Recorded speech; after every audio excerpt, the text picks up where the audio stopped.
అడగంలో ఒక ఆయన ఉంటుండే, ఆయన కొన్ని ఆవులు ఉంటాయి. ఒక ఆవు ఆగిపోయింది.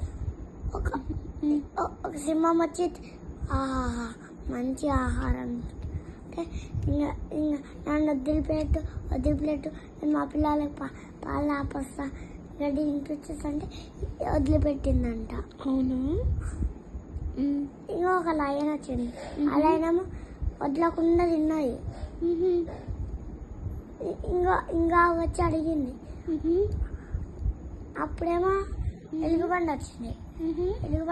ఎలుగుబండితో ఒక తాంబేలు వచ్చింది. ఆ తాంబేలకి కొన్ని పండ్లు ఉంటుండే. ఆ పండ్లు ఇంకా ఉంటుండే. ఎవరు తీసుకుంటుండు. ఇంకొక ఆయన వచ్చిండు. ఒక ఆయనేమో నీళ్ళలో ఇట్లా ఈత కొడుతుండే. ఇంకొక ఆయన వచ్చిండు.